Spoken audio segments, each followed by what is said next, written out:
मित्रांनो, संगमनेर विधानसभा मतदारसंघामध्ये नुकतंच दंगल सदृश्य परिस्थिती निर्माण झाल्याच्या बातम्या आपण सर्वांनी पाहिल्या।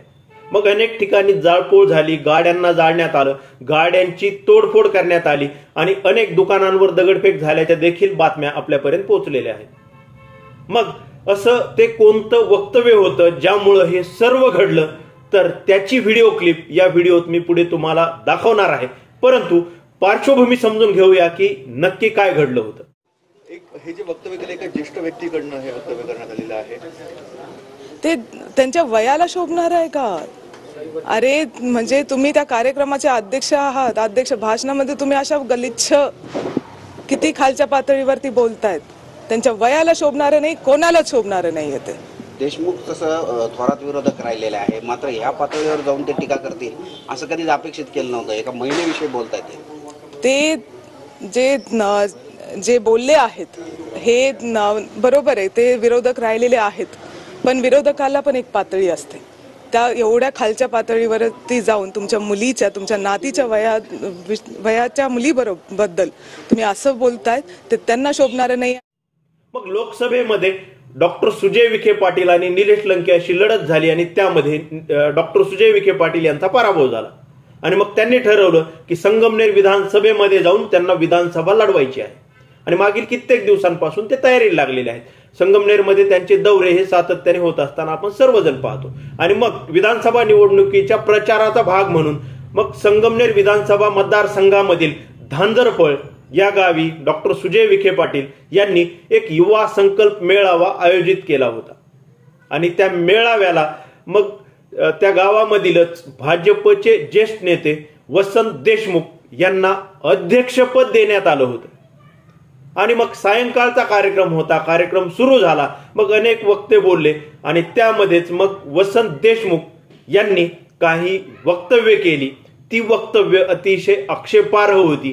ती वक्तव्य बाळासाहेब थोरात यांच्या कन्या जयश्री थोरात यांच्या विषयी होती आणि मग ती वक्तव्य झाल्यानंतर मग मी सुरुवातीला जे म्हटलं दंगल सदृश्य परिस्थिती, जाळपोळ, दगडफेक वगैरे ते सर्व घडलेलं आहे।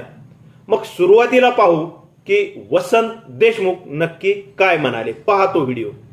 त्यांची कोणती ती काय त्यांची नात का काय ती तर बोलते, म्हणतात माझा बाप सगळ्यांचा बाप, माझा बाप सगळ्यांचाच बाप आहे म्हणे। हिला काही कळत नाही। अरे तुला सुद्धा पोरं कसे झाले प्रश्न आहे।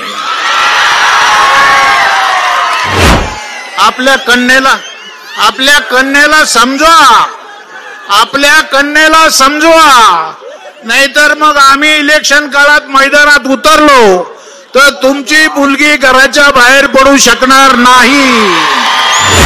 तिला सुजय दादा प्रेमाने ताई म्हणतात, बरोबर, त्यांची संस्कृती आहे ती, पण दादा ह्या ताईचे पराक्रम जर पाहिले ना सगळं तालुक्याला माहिती। मित्रांनो, आत्ताच आपण ऐकलं असेल की भाजपचे ज्येष्ठ नेते वसंत देशमुख यांनी किती विकृत, किती नीच आणि खालच्या दर्जाचं विधान हे जयश्री थोरात यांच्याविषयी केलेलं आहे। त्यांचा निषेध करावा तेवढा थोडा आहे। आणि मग जेव्हा भाजपचे एक नेते असं बोलतात तेव्हा मग त्याची रिॲक्शन येणं साहजिक होतं। मग त्या धांजरफळ गावामधील मग एक महिला सरपंच आहेत, त्यांनी काही महिलांना एकत्रित केलं आणि त्या कार्यक्रमस्थळी गेल्या आणि मग कार्यक्रमाचे आयोजक भाजपच्या नेत्यांना त्यांनी जाब विचारण्याचा प्रयत्न केला। तर मग जाब विचारत असताना त्या महिलांना तेथून धक्काबुक्की करून परत पाठवण्यात आल्याच्या बातम्या देखील आपण सर्वांनी पाहिल्या आहेत। मग त्या महिला नक्की काय म्हणत आहेत त्यांची प्रतिक्रिया देखील इथं आपण ऐकूया। या सभेमध्ये वसंतराव देशमुख महिलेविषयी इतके घाणेरडे बोललेले आहेत का त्यांनी पण एका महिलेपोटी जन्म घेतलेला आहे। त्यांनी हा विचार पहिले करायचा होता की आपण पण एका महिलेपोटी जन्म घेतलेला, आपण महिलांविषयी काय बोलतोय का, आपण कोणाचे पोरं काढले तर काही ही पद्धत नसती बोलायची। आपण याचा विचार आधी करायला पाहिजे होता आणि त्यानंतर एवढे हे होते तर आईच्या पोटी जन्म घेतलेला तो खास बापाच्या पोटचा असला तर तो इथं येईल, आम्ही त्याचा जाहीर निषेध करणार आहे।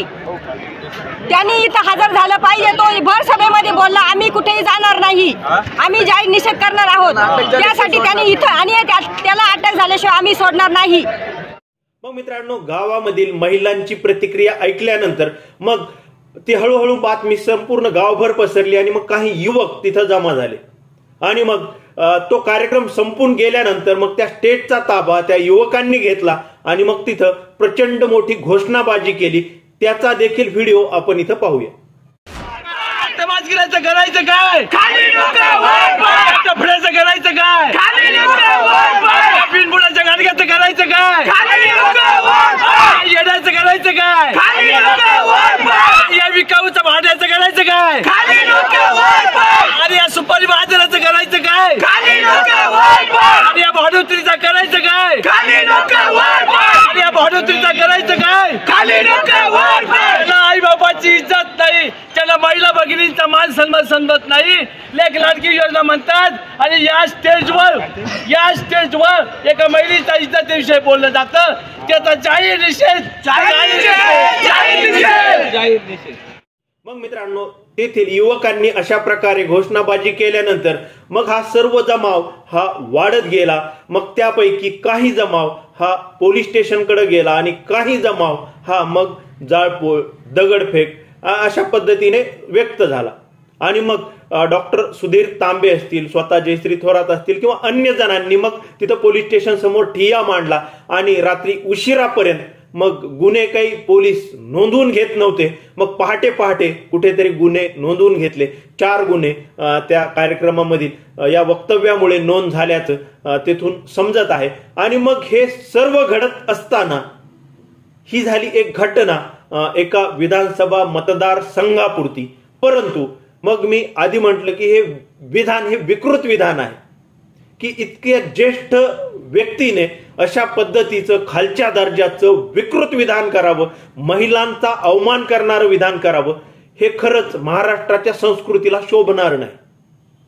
आणि मग मी अनेकदा असं म्हणत असतो की भाजप हा विकृत लोकांचा पक्ष आहे, भाजप हा कुच्चळ लोकांचा पक्ष आहे, भाजप हा नालायक लोकांचा पक्ष आहे आणि भाजप हा नीच लोकांचा पक्ष आहे. आणि असं मी नक्की का म्हणतो तर त्याचं कारण असं आहे की अनेकदा भाजपाईंकडून अनेक कारणं आहेत त्याला. म्हणजे अगदी थेट मोदींपासून घ्यायला सुरुवात केली तर मोदी हे स्वतः सोनिया गांधींवर अतिशय खालच्या पातळीची टीका करतात. म्हणजे महिलांच्या म्हणजे बाईच्या बाईपणावर टीका करणं हे खरंच मर्दपणाचं लक्षण आहे का, असा देखील प्रश्न या ठिकाणी उपस्थित होतो. की मग यांना भाजपवाल्यांना राजकारणात महिलाच नको आहेत, म्हणजे असा देखील प्रश्न या ठिकाणी उपस्थित होतो. आणि मग जेव्हा मोदींचं आपण पाहतो की वरच्या लेवलवर ते राष्ट्रीय पक्षात टीका करतात आणि जेव्हा राज्यात येतो तेव्हा मग साधारण आठवा तुम्ही की नितेश राणे, नारायण राणे किंवा मग निलेश राणे हे तिघजण नक्की काय बोलत असतात, विरोधकांवर कशा पद्धतीची टीका करतात. तो गोपीचंद पडळकर तो कशा पद्धतीने टीका करतो, तो सदाभाऊ खोत तो कशा पद्धतीने टीका करतो, मग ते प्रसाद लाड असेल, प्रवीण दरेकर असेल, ते चित्रा वाघ नावाची बाई तर काय म्हणजे त्यांचं चालूच असतं, थयथयाट चालू असतो अगदी. मग ते पत्रकारांनाही सोडित नाहीत आणि कोणालाच सोडित नाहीत. म्हणजे टीकेची जी काही महाराष्ट्रामधील एक पातळी असते तर ती पातळी ओलांडून हे लोक सर्वजण बोलत असताना दिसतात. मोदींच्या पावलावर पाऊल ठेवून देवेंद्र फडणवीसांनी महाराष्ट्रात मी आत्ता ज्यांची नावं घेतली ती एक फौज तयार केलेली आहे, ज्यांना बार्किंग ब्रिगेड किंवा शाउटिंग ब्रिगेड किंवा भुंकणारी टोळी असं म्हटलं तर वावगं ठरणार नाही, ती तयार केलेली आहे आणि ते सातत्याने बोलत राहतात. आणि मग हे फक्त खालचेच बोलतात का, तर असं काही नाही. मग त्यांचा IT सेल देखील मग जे काही विकृत संदेश पोहोचवण्याचं काम व्हॉट्सअपवर, फेसबुकवर करतात ते खरंच सांगण्याजोगे देखील नाहीयेत. म्हणजे जे इथं व्यक्तही करू शकत नाहीत, शब्दात सांगू शकत नाहीत, अशा पद्धतीची टीका ही काँग्रेसचे नेते असतील किंवा मग उद्धव ठाकरे, आदित्य ठाकरे असतील किंवा मग शरद पवार आणि अन्य असतील, म्हणजे इतक्या खालच्या दर्जाचं हे सर्व त्यांना शिकवल्या जातं का, प्रशिक्षण घेतलं जातं का, असा प्रश्न पडतो. आणि मग जेव्हा आपण लोकसभा 2024 वर येतो तेव्हा मग जाहीर सभांमधून मग नरेंद्र मोदींचं ते वाक्य उद्धव ठाकरे ये बालासाहेब की नकली संतान आहे, मोदींना खरंच अर्थ कळतो का नकली संतांचा? म्हणजे हे काय विधान आहे का? मोदींचंही त्या वसंत देशमुख सारखं झालंय की वसंत देशमुख जसं काही बरळले तसं मोदी आजकाल काही बरळायला लागले. मग त्यांनी ते वक्तव्य केलं होतं ते खरंच शोभनीय होतं का? मग त्यांनी इकडं पुण्याच्या साईडला केलेलं एक विधान, शरद पवार सत्ता के लिए भटकती आत्मा आहे, हे विधान तरी शोभण्याजोगं आहे का? म्हणजे अजित पवारांना नंतर म्हणावं लागलं की मोदींनी शरद पवारांवर वैयक्तिक टीका केली म्हणून सुनेत्रा पवारांना पराभव पत्करावा लागला. म्हणजे ते अजित पवारांना अप्रत्यक्षपणे सांगावं लागलं की भाजपवाल्यांनी जर शरद पवारांवर वैयक्तिक टीका केली नसती तर कदाचित माझ्या पत्नीला मी जिंकून आणू शकलो असतो. आणि मग अशा पद्धतीचं जेव्हा नकली संतान काय, भटकती आत्मा काय, आणि आत्ता तर आपण ऐकलं ते वसंत देशमुखचं, म्हणजे एकीकडे त्यांचेच नेतेवर निषेध करतात आणि दुसरीकडे त्यांचेच नेते अशा पद्धतीचे विधान हे सातत्याने करत राहतात. मग महाराष्ट्रामधील अन्य, मग सुषमाताई अंधारे असतील किंवा मग सुप्रियाताई सुळे असतील, त्यांच्याविषयी ते अब्दुल सत्तार तर काय काय बोलला होता, म्हणजे ते उल्लेख सुद्धा करायला नको वाटतं. म्हणजे अशा पद्धतीच्या सर्व टीका होत असताना सातत्याने पुन्हा पुन्हा तुम्ही आम्ही मिळून त्याच भाजपाईंना केंद्रामध्ये देखील सत्तेवर बसवतो आणि राज्यामध्ये देखील 14ला 19ला सत्तेवर बसवलं, ही खरंच महाराष्ट्रासाठी लाजिरवाणी गोष्ट आहे. महाराष्ट्र हे वेगळं राज्य आहे, महाराष्ट्र हे सुसंस्कृत राज्य आहे. इथे खालच्या दर्जाला अजिबात थारा दिला जात नाही, इथं नीच पातळीला अजिबात थारा दिला जात नाही, इथं विकृतीला थारा दिला जात नाही, आणि मग इथं नालायक लोकांना देखील स्थान नाहीये. तर मग तुम्हाला आम्हाला निर्णय घ्यायचा आहे. वसंत देशमुख हे फक्त उदाहरण झालं आणि ती दंगल जी काही सदृश्य परिस्थिती निर्माण झाली होती ती मोजक्या भागात झाली, परंतु मग भाजपने काहीतरी विकृत विधान करायचं आणि मग त्याचे पडसाद संपूर्ण महाराष्ट्रभर उठून कुठंतरी काहीतरी घडायचं. अशा वाईट गोष्टीची वाट बघण्यापेक्षा मग आपण वेळीच या लोकांना ओळखलं पाहिजे, त्यांना त्यांची जागा दाखवली पाहिजे. आणि जागा दाखवणं म्हणजे काय तर मतपेटीमधून यांना अद्दल घडवली पाहिजे आणि या सर्व गोष्टींचा त्यांनी जे वक्तव्य केलेलं आहे त्याचा बदला घेतला पाहिजे. एकीकडे लाडकी बहीण म्हणायचं आणि दुसरीकडे त्याच माता भगिनींविषयी अनुद्गार काढायचे. हीच भाजपची संस्कृती आहे आणि ती सातत्याने जपत असताना दिसतात, जी की समाजासाठी विकृती आहे. अशा विकृतीला येणाऱ्या विधानसभा निवडणुकीमध्ये नक्की गाडूया आणि ते वसंत देशमुखांचं विधान पुन्हा एकदा मी तुम्हाला इथं दाखवत आहे, यासाठी की कुठेतरी चिडून तुम्ही देखील मतदानाला जाताना या गोष्टीचा विचार केला पाहिजे. पुन्हा एकदा ते विधान ऐका. त्यांची कोणती ती काय त्यांची नात का काय तिथं बोलते म्हणतात, माझा बाप सगळ्यांचा बाप, माझा बाप सगळ्यांचाच बाप आहे म्हणे. हिला काही कळत नाही. अरे तुला सुद्धा पोरं कसे झाले प्रश्न आहे. आपल्या कन्येला समजवा, नाहीतर मग आम्ही इलेक्शन काळात मैदानात उतरलो तर तुमची मुलगी घराच्या बाहेर पडू शकणार नाही. तिला सुजय दादा प्रेमाने ताई म्हणतात, बरोबर, त्यांची संस्कृती आहे ती.